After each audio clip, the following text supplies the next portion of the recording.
मुस्ताफी मरकजी वजीर अरविंद सावंत की दिल्ली में प्रेस कॉन्फ्रेंस हुई, जिसमें इन्होंने अपने इस्तीफे की वजूहात बताई। इन्होंने कहा कि महाराष्ट्र में शिवसेना बीजेपी का इत्तेहाद खत्म हो चुका है, इसी वजह से अब इखलाकन वजारत में रहना मुनासिब नहीं मालूम होता है।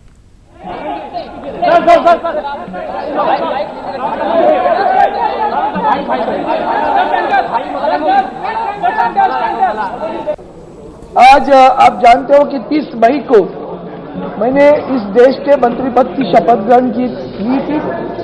का पत्र दिखा दीजिए। उसके बाद में मैंने 6 महीना जो पदभार संभाला वो भारी उद्योग और लोक उद्यम का जो पदभार मैं संभाल रहा था। दरमियान महाराष्ट्र में विधानसभा के चुनाव हुए, गठबंधन में चुनाव हुए, जनादेश मिला, फिर भी उसके लोकसभा चुनाव के पहले आप जानते हो कि आदरणीय उद्धव साहब ने गठबंधन टूटने की बात की थी, तो माननीय भारतीय जनता पार्टी के अध्यक्ष आदरणीय उद्धव जी से मिले थे और उनमें एक सामंजस्य हुआ था कि आने वाले विधानसभा चुनाव में 50% सीटों का बंटवारा होगा और जो उसके बाद में परिणाम आएंगे तो जब सरकार बनेगी तो सरकार में मुख्यमंत्री पद के सहित हर पद का 50% बंटवारा होगा। हालांकि इस बात को हमारी भारतीय जनता पार्टी ने नकारा और भी एक गंभीर बात हुई कि उन्होंने कहा कि ऐसा कभी तय ही नहीं हुआ। इससे हमारे पक्ष प्रमुख के ऊपर एक अलग सा विश्वास निर्माण जो बात होती है दोनों में, सामंजस्य की, विश्वास की, मित्रता की, उसको ठेस पहुंचाने वाली बात हुई। और ठाकरे परिवार आप जानते हो जो जवान देते हैं तो 100% उस जवान को संभालते हैं। अब जब करार मदार हुआ तो उसको संभाला नहीं, उससे वातावरण खराब हुआ और आज हमारा गठबंधन वहां नहीं रहा और अब नई सरकार बनने जा रही है। ऐसे वातावरण में मैं यहाँ ये पदभार कारोबार करूं, ये उचित नहीं लगता, नैतिकता से भी सही नहीं लगता। इसलिए मैंने आज आदरणीय प्रधानमंत्री जी नरेंद्र मोदी जी के पास मेरा इस्तीफा, मेरा त्याग पत्र सौंप दिया है।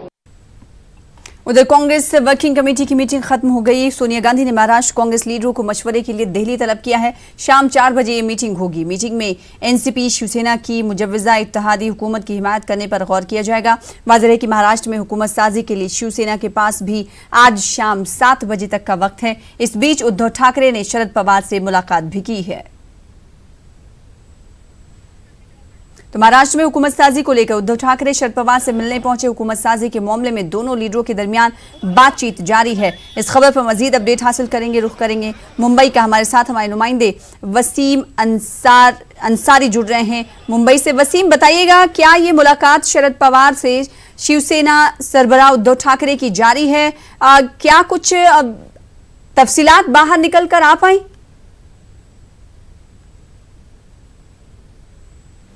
वसीम, आपको आवाज हमारी मिल पा रही होगी तो सवाल का जवाब दीजिएगा। लेकिन इस वक्त की बड़ी खबर आपको बताते हुए चले, एक तरफ अरविंद सावंत ने इस्तीफा देने के बाद मीडिया के सामने वो आए और उन्होंने कहा कि इनकी जिम्मेदारी बनती थी कि जिस तरह से हमारा इत्तेहाद महाराष्ट्र में नहीं रहा, यानी बीजेपी शिवसेना का इत्तेहाद महाराष्ट्र में नहीं रहा, तो मैं मरकज में नहीं रह सकता, वजारत में नहीं रह सकता, इसलिए मैंने इस्तीफा दे दिया और हमारा इत्तेहाद अब खत्म हो जाता है। कहीं ना कहीं अगर बात एनसीपी की जाए तो एनसीपी ने सीधे तौर पर कई शर्तें रखी हैं, उसमें से एक शर्त ये है कि एनडीए से कोई नाता शिवसेना ना तोड़े। ऐसे में ये साफ लग रहा है कि शिवसेना एनडीए के साथ नाता तोड़कर एनसीपी और कांग्रेस के साथ सरकार बनाने के लिए एक पहला कदम बढ़ा चुकी है। वहीं उद्धव ठाकरे की मुलाकात आपको बता दें कि शरद पवार के साथ जारी है। इस मुलाकात के बाद देखना होगा कि शरद पवार और उद्धव ठाकरे के दरमियान क्या कुछ बातचीत हुई। वहीं कांग्रेस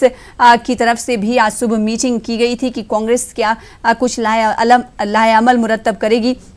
कांग्रेस लीडर मल्लिकार्जुन खड़गे ने कहा कि शाम 4 बजे एक बार फिर से महाराष्ट्र कांग्रेस की मीटिंग होगी, उसके बाद हम फैसला लेंगे। वहीं एनसीपी की तरफ से भी अपना स्टैंड मौक़िफ़ साफ कर दिया गया है। महाराष्ट्र में हुकूमत साजी के मामले पर एनसीपी ने गेंद कांग्रेस के पाले में डाल दी है। पार्टी लीडर नवाब मलिक ने कहा है कि कांग्रेस के हतमी फैसले के बाद ही एनसीपी शिवसेना के साथ हुकूमत बनाने के बारे में हतमी फैसला लेगी।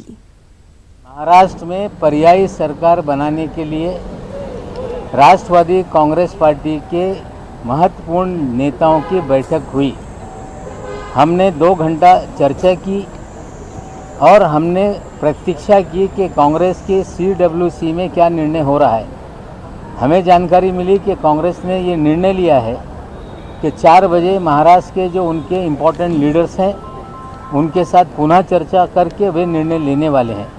तब तक हमने अपना निर्णय नहीं किया है। कांग्रेस के निर्णय के बाद हम साथ में बैठेंगे और उसके बाद हमारा निर्णय पर्यायी सरकार बनाने के लिए होगा।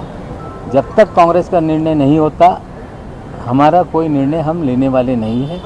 पवार साहब ने पहले ऐलान किया था कि हम विधानसभा का चुनाव कांग्रेस के गठबंधन में हमने लड़ा है और हमारा जो भी निर्णय होगा वो कांग्रेस से बात करके निर्णय लेंगे। उधर कांग्रेस लीडर मल्लिकार्जुन खड़गे ने कहा कि महाराष्ट्र के सीनियर लीडरों के साथ शाम 4 बजे मीटिंग होगी और इसके बाद कोई फैसला कांग्रेस की तरफ से लिया जाएगा। कमेटी की मीटिंग हो गई, उसमें महाराष्ट्र के पॉलिटिकल सिचुएशन के ऊपर डिटेल डिस्कशन हुआ है। फर्दर डिस्कशन के लिए महाराष्ट्र के सभी सीनियर लीडरों को यहां बुला रहे हैं और 4 बजे फिर एक बार हम बैठेंगे, मीटिंग होगी और महाराष्ट्र के लीडर को बुलाकर उनकी राय लेके फिर उसका फैसला करेंगे। बीजेपी लीडर प्रसाद लाट क्या कुछ कह रहे हैं, आइए आपको सुनाते हैं। अपना बहुमत सिद्ध कर सके तो कर दे। हमने कल हमारी भूमिका स्पष्ट की है। हमारे माननीय नेता चंद्रकांत दादा ने भी भूमिका स्पष्ट की है। हमें बहुमत होने के बावजूद भी हमने सरकार बनाने से इनकार किया है क्योंकि शिवसेना ने साथ देने से इनकार कर दिया। अब आगे की रणनीति शिवसेना बता दी। आगे बढ़ेंगे। जेएनयू तलबा हॉस्टल फीस में इजाफे और ड्रेस कोड के मामले में एहतजाजी मार्च कर रहे हैं। मुश्तिल तलबा को रोकने के लिए पुलिस तलबा को हिरासत में भी ले रही है। आपको बता दें कि तलबा हॉस्टल फीस में इजाफे के ताल्लुक से 15 दिनों से एहतजाज कर रहे हैं। हमारे नुमाइंदे ने मजीद तफसीलात बताई। जेएनयू छात्र संघ लगातार प्रोटेस्ट कर रहा है। इस वक्त हम कॉन्वोकेशन सेंटर के बाहर हैं। आप तस्वीरों में देख सकते हैं कि ये कॉन्वोकेशन सेंटर है और उसके ठीक सामने जो है छात्र संघ, जो छात्र हैं जेएनयू के, वो लगातार प्रोटेस्ट कर रहे हैं। हमारे साथ यहाँ पर कई छात्र यहाँ पर मौजूद हैं। सबसे पहले आप बताइएगा, मांगे क्या क्या आप लोगों की? मांगे क्या है, जो फीस बढ़ी है वो कम की जाए, बस। और यही है मांग, मेजर मांग यही है। कहना है कि जो हॉस्टल का जो फीस है वो 900% बढ़ा दिया गया है और उसके खिलाफ जो है यहाँ पर जो छात्र है वो प्रोटेस्ट कर रहे हैं। आपका क्या कहना है? सर एक्चुअली क्या है कि हम लोग बहुत छोटे घरों से आते हैं सर, जहां हमारी कमाई कम से कम, हमारी फैमिली की कमाई 3000 रुपए है मंथली। तो सर उस एंगल से यहाँ देखा है 7000 रुपए फी बढ़ा दिए। ऊपर से हॉस्टल में बहुत सारे रिस्ट्रिक्शन ला दिए कि आप रात को नहीं पढ़ सकते। लाइब्रेरी बंद हो जा रहा है सर 9 बजे रात को। हमें दिन भर पढ़ाई होता है, हमें रात को पढ़ना होता है सर। तो उसके चलते वो बंद हो जाता है, हम कहाँ पढ़े सर? ना तो हमें पढ़ने दिया जा रहा है और ऊपर से हमारी फी भी बढ़ा दी गई है। समय भी निर्धारित कर दिया गया है, उसके खिलाफ आप लोग हैं? देखिए 4 स्पेशली डिमांड है हमारा। पहला चीज की जेएनयू में 50% स्टूडेंट जो एडमिन भी मानता है कि जिनका फैमिली इनकम जो है 12,000 रुपए से कम है और अगर ये फी हाइक होता है तो हमको पर मंथ 6,000 रुपए देना पड़ेगा। इसका मतलब 50% जेएनयू स्टूडेंट जो है घर वापस चले जाएंगे। खास करके महिलाएं, जो महिलाएं यहाँ पे एमफिल पीएचडी करती हैं उनको भी घर जाना पड़ेगा। हम जानते हैं महिलाओं की स्थिति हमारे समाज में। पिछले 15 दिन से यहाँ पर नाराजगी थी छात्रों में और यहाँ पर लगातार प्रदर्शन चल रहा था। कॉन्वोकेशन सेंटर पे आज यहाँ पर उपराष्ट्रपति पहुंचे हुए थे और उसके बाद से ही सुबह के बाद यहाँ पर लगातार यहाँ पर प्रोटेस्ट चल रहा है। आप देख सकते हैं तस्वीरों में कॉन्वोकेशन सेंटर के बाहर यहाँ पर जेएनयू के जो छात्र हैं वो प्रोटेस्ट कर रहे हैं। जो फी हाइक 600% हॉस्टल चार्ज बढ़ा है उसके खिलाफ यहाँ पर प्रोटेस्ट यहाँ पर चल रहा है। तस्वीरों में देख सकते बताया जा रहा है कि जो जेएनयू के जो वीसी हैं इस वक्त कन्वोकेशन सेंटर के अंतर्गत पिछले 15 दिन से मांग की जा रही थी छात्रों के द्वारा कि वो वीसी से मिलना चाहते हैं, लेकिन उनकी मांगें नहीं मानी गई और उसके बाद जो है जो छात्र जो है वो प्रोटेस्ट करने के लिए यहाँ पर सामने आया। उसके बाद से लगातार आज सुबह से प्रोटेस्ट जेएनयू के छात्र कन्वोकेशन सेंटर के बाहर कर रहे हैं। वीडियो जर्नलिस्ट रंजन चंद्रा के साथ Amit Kumar Singh, news 18 India, Delhi. JNU विश्वविद्यालय के बाहर छात्रों का प्रोटेस्ट चल रहा है। यहाँ पर आप देख सकते हैं कि तमाम शासन प्रशासन पूरी तरह से मुस्तैद हो चुका है। पुलिस बल भारी संख्या में यहाँ मौजूद है। छात्रों पर संतुलन रखने की कोशिश की जा रही है। छात्रों ने परिसर के अंदर दाखिला लेने की कोशिश की, जहाँ उसके बाद पुलिस के साथ हाथापाई हुई और पुलिस को छात्रों को डिटेन करना पड़ा। बात करने चाहेंगे लोगों से, आप क्या कहना चाहते हैं आज जो प्रोटेस्ट हुआ उसके बारे में? देखिए, आज जो प्रोटेस्ट हुआ है ये प्रोटेस्ट कुछ दिनों से चल रहा है, आज पहली बार नहीं है, क्योंकि छात्रों का जो मांगे हैं कि हम लोग जेएनयू एक अलग एनवायरनमेंट है, यहाँ पे दुनिया के इंडिया के हर कोने से गरीब बच्चे आते हैं, यहाँ पे पढ़ने के लिए आते हैं, क्योंकि जेएनयू इस स्पेशलिटी के लिए माने जाते हैं कि यहाँ पे बच्चे पढ़ाई करने के लिए आते हैं और ये एक डाइवर्स इंस्टीट्यूट है। तो अगर इस तरीके से हमारे एडमिनिस्ट्रेशन हमारे के साथ इस तरीके से पैसा बढ़ाएगा, जैसे हॉस्टल फीस जो है तो वो मतलब काफ़ी हम मोर देन 100% बढ़ा दिया है, तो लगभग एक बच्चों को हर महीने अभी 7-8 हज़ार से ज़्यादा पे करना पड़ेगा। It's impossible for us. तो या हम अपने हक के लिए लड़ रहे हैं। बिल्कुल, शायद यही वजह है कि छात्रों में आक्रोश देखने को मिला। सुबह काफ़ी संख्या में आप लोग यहाँ एकजुट थे, कैसे अब समस्या का समाधान होगा? देखिए, जैसे कि जेएनयू में हम सभी छात्र इस मुद्दे पे एक हो चुके हैं, क्योंकि ये फ़ी हाइक है और हॉस्टल में ओवरड्राफ्ट है, क्योंकि सब कोई अफोर्ड नहीं कर सकते हैं, क्योंकि ये जेएनयू एक ऐसा प्लेटफॉर्म है जहां हर लोग को मतलब एक कम से कम राशि में सभी लोगों को शिक्षा दी जाती है। अगर इसको बढ़ाया जाएगा तो हम लोग बहुत ऐसे लोग हैं जो अफोर्ड नहीं कर पाएंगे, इवन हम खुद भी इस फ़ी हाइक को अफोर्ड नहीं कर पाएंगे। तो इसके लिए सारा छात्र संगठन एक होकर इस मुद्दे को कम करने के लिए लगातार पिछले कुछ दिनों से ये इसको कम करने की मांग कर रहा है। मांग कर रहा है और शायद प्रोटेस्ट इसी वजह से आज सुबह देखने को मिला। पुलिस वालों ने डिटेन कर लिया है छात्रों को, शायद छोड़ दिया जाएगा। आगे क्या क्या स्टेप रहेगा? आगे यही स्टेप रहेगा कि हमें तो आज वाइस प्रेसिडेंट से मिलना था, जिन्हें बाहर सुबह ही दूसरे रास्ते से निकाल दिया गया। अभी और लोग प्रोटेस्ट चल रहा है क्योंकि उन्हें वीसी से बात करनी है, जो कि अभी कन्वोकेशन चल रहा है तो वो अंदर ही हैं, और तब तक प्रोटेस्ट चलेगा जब तक कि हमारी मांगें पूरी नहीं हो जाती। तब तक प्रोटेस्ट चलेगा जब तक इन छात्रों की मांगें पूरी नहीं हो जाती। फिलहाल जेएनयू के बाहर ये छात्र इसी तरह यहाँ मौजूद हैं। अब देखना ये है कि एडमिनिस्ट्रेशन इन छात्रों की बात कब मानता है। कैमरा पर्सन प्रहलाद के साथ रवि कुमार मिश्रा, न्यूज़ 18, नई दिल्ली। आगे बढ़ेंगे। अयोध्या मामले में सुप्रीम कोर्ट के फैसले का कर्नाटक के मुस्लिम लीडरों ने खैर मकदम किया है। साबिक मरकजी वजीर के रहमान खान ने कहा है कि इस मामले को मजीद तूल देना मुनासिब नहीं। कांग्रेस के एमएलए NA हारिस और कर्नाटक अक़लियती कमीशन के चेयरमैन अब्दुल अजीम ने भी अदालत के फैसले को मानने और नजरसानी अर्जी न डालने के मुस्लिम फरीक़ैन से दरख्वास्त की है। अब जबकि ये फैसला आ चुका है और ये फैसले को हम मान लेना चाहिए, क्योंकि हमारा वादा है कि हम फैसले को मानेंगे। मसालियत की जब सवाल आई तो हमने उसको ठुकरा कर हम जो भी अदालत का फैसला है उसको हम हमारे मंजूर हैं करके हम मान लिए गए। तो इसलिए हमको ये मानना चाहिए। अभी हम लोग एक अच्छे नागरिक बनकर ये सुप्रीम कोर्ट का फाइनल डिसीजन को मानना है, बट ये जो भी फैसला हुआ वो हमारे लिए सेटिस्फैक्शन है करके नहीं बोल सकते, लेकिन इस देश को, इस मुल्क को आगे लेकर जाने के वास्ते मुसलमान एक सैक्रिफाइस करना है। पूरे 28 साल बाबरी मस्जिद के डिमोलिशन के बाद में सारे हिंदुस्तान में अमन नहीं रहा, शांति नहीं रही, और हम इसके बाद फिर आने वाले जनरेशन को अमन से महरूम नहीं कर सकते। फैसला हो गया तो इसको मानना पड़ेगा। हैदराबाद के काचीगुड़ा रेलवे स्टेशन पर ट्रेन हादसा हुआ। पहले से ट्रैक पर मौजूद कर्नूल इंटरसिटी एक्सप्रेस ट्रेन को MMTS ट्रेन ने टक्कर मार दी, जिसके सबब कई मुसाफिर जख्मी हो गए। हादसे में MMTS ड्राइवर ट्रेन में फंस गया। साउथ सेंट्रल रेलवे के ओहदेदार मौके पर पहुंचकर राहतकारी कामों में लगे हुए हैं। ट्रेन में फंसे ड्राइवर को गैस कटर के जरिए निकालने की कोशिशें जारी हैं। हादसे के बाद इस रूट पर ट्रेन सर्विस रोक दी गई है।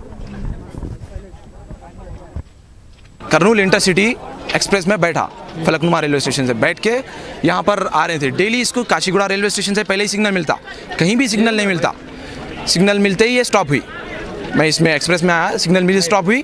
फिर उसके बाद काशीगुड़े से है ना लोकल MMTS आई, दूसरे ट्रैक से वो चली गई। वो जाते ही फिर इसको सिग्नल मिला, इंटरसिटी को एक्सप्रेस को सिग्नल मिलते ही ये स्टार्ट हुई। स्लोली आ रही थी, सामने से लोकल MMTS आके दोनों क्रैश हो गए। क्रैश होते ही मैं जो ट्रेन में बैठ के था, सब सामने की डब्बे में बिल्कुल इंजन से जो चिपक के रहता। फिर मैं सब लोग क्रैश होते ही ऐसा उछल गए, सब सीट पे सब लोग बैठ के थे, पैसेंजर्स, पब्लिक, लेडीज, जेंट्स, सब जने ऐसा उछल गए। उछलते ही सब बड़े लोगों को कुछ नहीं हुआ, अडल्ट्स को, सिर्फ छोटे जो स्मॉल बेबीज है वो लोग को थोड़ा बहुत इंजर्ड हो गया और थोड़े बेहोश भी हो गए। फिर उसके बाद मैं जल्दी उसमें से उतरा। सब लोग पर समझ रहे थे कि रेलवे ट्रैक पे से हट गई, समझ रहे थे। फिर मैं उतर के जल्दी इस तरफ आया, अंदर देखा तो पूरा ट्रेन का पूरा इंजन जो सामने का हिस्सा रहता अंदर आ गया, पूरा दब गया। फिर मैं जाके, चंद्रशेखर है वो लोको पायलट का नाम, मैं डेली उनसे मिलता हूँ, मेरी दोस्ती है उनसे। मैं जाके उनको टच कराता हूँ, उन्होंने ठीक थे, बैक साइड का दिख रहा था, सिर्फ बैक साइड का दिख रहा था उनका। टच करा तो फिर हाथ निकाल के उन्होंने सिग्नल दिए, मैं ठीक हूँ बोल के। एक्सप्रेस में आके लोको पायलट से बात करा, सर क्या हुआ, ऐसा क्यों हुआ, क्रैश क्यों हो गई बोल के पूछा। तो उन्होंने क्या बोले, ये सिग्नल मिला मुझे, मिलते ही मैं गाड़ी स्टार्ट करा। स्टार्ट करने से ही फिर सामने से भी वो आके क्रैश हो गई। मुझे पता नहीं, बस ये रेलवे डिपार्टमेंट का प्रॉब्लम है, ये लोग का गलती है बोल के उन्होंने मेरे को बोल रहे थे, ये लोको पायलट वाले, एक्सप्रेस वाले। आगे बढ़ेंगे, कुछ और खबरों का रुख करेंगे। वादी कश्मीर में रेल खदमात कल से बहाल हो जाएंगी। दफा 370 की मनसूखी के बाद आवाम के लिए रेल खदमात बंद कर दी गई थी। महकमे रेलवे ने आज श्रीनगर स्टेशन से बारामुल्ला तक रेल का ट्रायल किया। इस मौके पर अमन ज़ब्त की सूरत हाल की बरकरारी के लिए सिक्योरिटी के मुनासिब इंतजाम किए गए थे। जो भी यहाँ पे सिक्योरिटी पॉइंट ऑफ व्यू से यात्रियों की सुरक्षा के लिए उस समय ऐसा अंदेशा था कि यात्री ट्रेन चलाना सुरक्षित नहीं है, और स्टेट गवर्नमेंट ने जो हमको सूचनाएं दी और जो हमको सलाह दी, जो उस हिसाब से हमने ट्रेन को उस दौरान बंद रखा। और फिर एक मीटिंग में ही तय हुआ स्टेट गवर्नमेंट से ट्रेन सर्विसेज को जल्दी से जल्दी रिस्टोर किया जाए और यात्रियों को ये सुविधाएं दी जाएं। तो उसमें ये तय हुआ है कि पहले हम ट्रेन चलाने के पहले, चूँकि 3 महीने तक की सर्विस बंद थी, तो सेफ्टी पॉइंट ऑफ व्यू से हमारे DRM साहब आए थे, उनके साथ हमने इंस्पेक्शन किया, वो ठीक था। और आज एक पूरी ट्रेन का हम आपके साथ ट्रायल करने जा रहे हैं। कल से हम ट्रेनों की सर्विसेज रिस्टोर कर लेंगे। तो जो कश्मीर में अभी रोड्स की हालत ख़राब है और ट्रेन एक अच्छा सफ़र माना जाता है, तो क्या कुछ सुविधाएं रखी गई है यात्रियों के लिए? अब निश्चित तौर पे ट्रेन की जर्नी जो है वो कश्मीर वासियों के लिए सबसे सुखद और सबसे आरामदायक होती है। इस दौरान जबकि रोड में बर्फबारी के दौरान रोड की हालत काफ़ी ख़राब हो जाती है, आना जाना सुविधाजनक नहीं हो पाता है। उस लिहाज से अगर ट्रेन की जर्नी को ले देखा जाए तो यहाँ पे जनजीवन सामान्य हो जाएगा ट्रेन के चलने पे। और हम उम्मीद करते हैं कि ऐसा जो ट्रेन सर्विस कल हम रिस्टोर करने जा रहे हैं उसको जल्दी से जल्दी पूरे वैली के लिए और सभी ट्रेन सर्विसेज जल्दी रिस्टोर करें। टाइमिंग के बारे में बताइए सर। टाइमिंग अभी फ़िलहाल मैंने आपको पहले बताया था कि टाइमिंग अभी फ़िलहाल 10 बजे से लेकर 15 बजे तक का टाइमिंग रखा हुआ है। इसमें हम श्रीनगर से बारामूला तक 2 सर्विसेज चलाएँगे और सिक्योरिटी क्लियरेंस के साथ साथ हम ट्रेन सर्विसेज बढ़ाते जाएंगे। देखिए, जैसे आपको पता है कि ट्रेन 2-3 महीने से चली नहीं यहाँ पर, because of law and order problem जो यहाँ पर था। तो ट्रेन हमने कुछ दिन पहले ही चलानी थी, लेकिन मौसम की ख़राबी की वजह से हम डिले हो गए था ऑलमोस्ट 1 वीक। इसमें एक और चीज़ हमें आ गई कि ट्रेन को हम पैच वाइज अभी चला रहे हैं, क्योंकि हमारा ट्रैक जो है हमने अभी बारामूला से श्रीनगर तक क्लियर कर लिया है।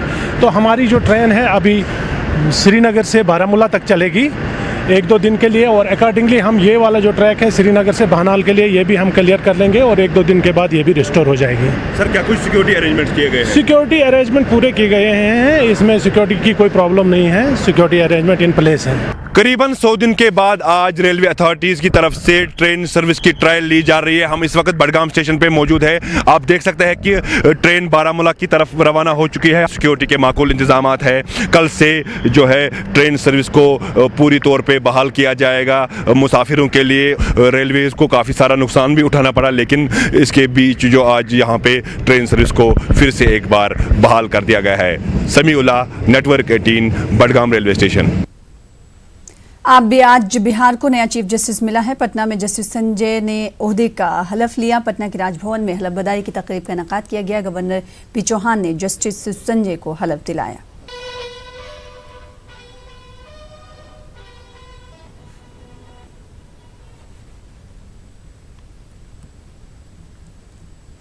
और अब बात करेंगे मौलाना अबुल कलाम आजाद की यौम पैदाइश की।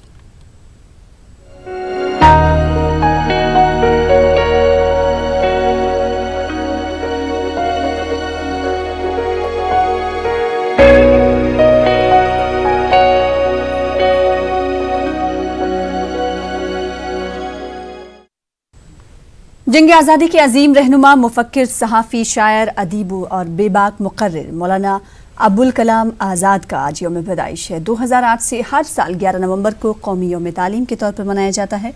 मौलाना अबुल कलाम आज़ाद मुल्क के पहले वज़ीर तालीम थे। 1992 में मौलाना को उनकी खिदमात के लिए भारत रत्न से भी नवाजा गया था।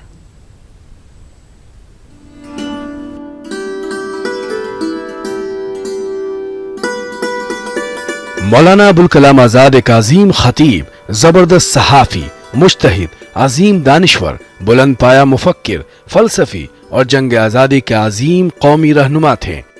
मुल्क की जद्दोजहद आज़ादी में बहुत अहम रोल अदा किया। मौलाना अबुल कलाम आज़ाद 1888 को दुनिया के मुक़द्दस तरीन मुकाम मक्का मुअज़्ज़मा में पैदा हुए। अरबी आपकी मादरी जुबान थी। 1895 में वो कलकत्ता पहुंचे। यहाँ उनकी बाकायदा तालीम शुरू हुई। उन्होंने 13-14 बरस की उम्र में फ़िक़्ह, हदीस, मंतिक और अदबियात पर उबूर हासिल कर लिया था। 1902 तक आपकी इब्तिदाई तालीम का सिलसिला मुकम्मल हो चुका था। मौलाना ने सबसे पहले रिसाला माहनामा नैरंगे आलम 1899 में जारी किया।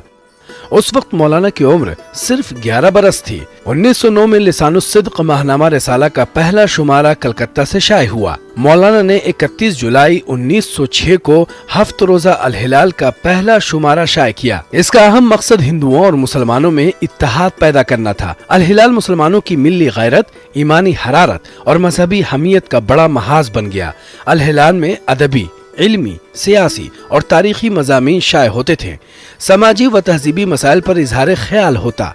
हुकूमत ने अल हिलाल प्रेस को जब्त कर लिया तो मौलाना ने अल बलाग के नाम से दूसरा अखबार जारी किया, जिसमें अदब, तारीख, मजहब और माशरत के मसाइल बयान किए जाते थे। अल बलाग को मजहबी तबलीग का जरिया बनाया गया। जंग आज़ादी की तवील जद्दोजहद में जो शोला बयान मुकर्रिर पैदा हुए, उनमें मौलाना का नाम सरे फहरिस्त है।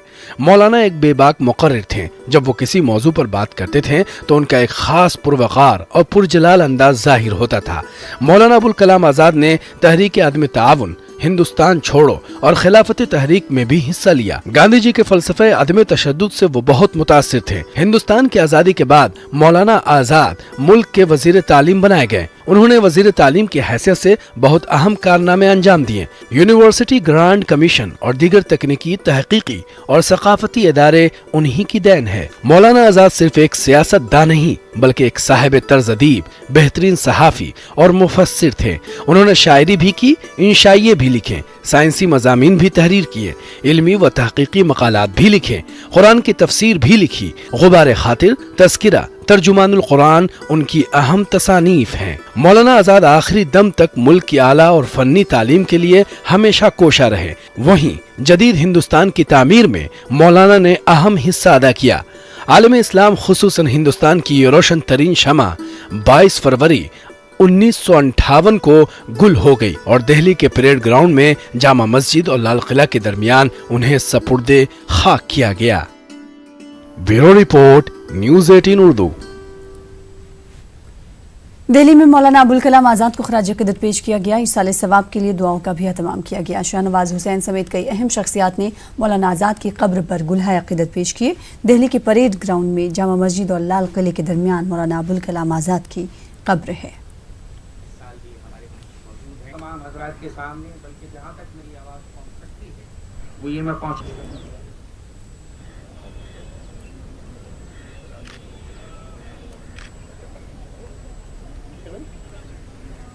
अजीम मुजाहिद आज़ादी व मुल्क के पहले वज़ीर तालीम मौलाना अबुल कलाम आज़ाद का रांची से गहरा रिश्ता रहा है। मौलाना आज़ाद ने रांची में तकरीबन 4 साल नज़रबंद के दिन गुजारे हैं। इस दरमियान मौलाना आज़ाद ने माशरे की तालीमी व माशी तरक्की के लिए मदरसा इस्लामिया और अंजुमन इस्लामिया का क़याम किया। साथ ही लोगों में कौमी इत्तेहाद और हुब्बुल वतनी का जज्बा पैदा करने के मकसद से गिरा कदर खदमात पेश किए। मौलाना अबुल कलाम आज़ाद के ख्वाबों को शर्मिंदा ताबीर करने के मकसद से अंजुमन इस्लामिया के ज़ेर एहतमाम हर साल तालीमी और खैर सगाली तकारीब का इनेकाद किया जाता है।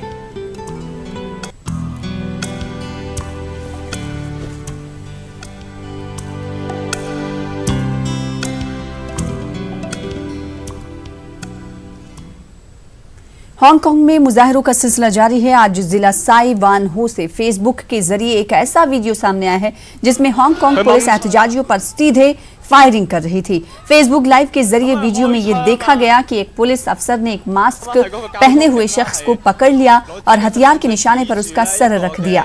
एक और एहतजाजी उसकी मदद करने के लिए आगे आता है मगर पुलिस अफसर ने उस एहतजाजी के सीने पर फायर किया, जिसके बाद यह एहतजाजी जमीन पर गिर गया। गोली लगने के बाद एहतजाजी को अस्पताल मुंतकिल किया गया। वीडियो में ये भी देखा जा सकता है कि वहां जबरदस्त धक्का मुक्की हुई और इस दौरान सिक्योरिटी फोर्सेज ने कई राउंड्स गोलियां चलाईं। आप वीडियो के जरिए ये मंजर देख सकते हैं कि कैसे पुलिस एहतजाजियों के खिलाफ ताकत का गलत इस्तेमाल कर रही है। 想發放呢一個嘅胡椒胡椒噴霧啊，就射向身邊。 फिलहाल इसी के साथ इस बुलेटिन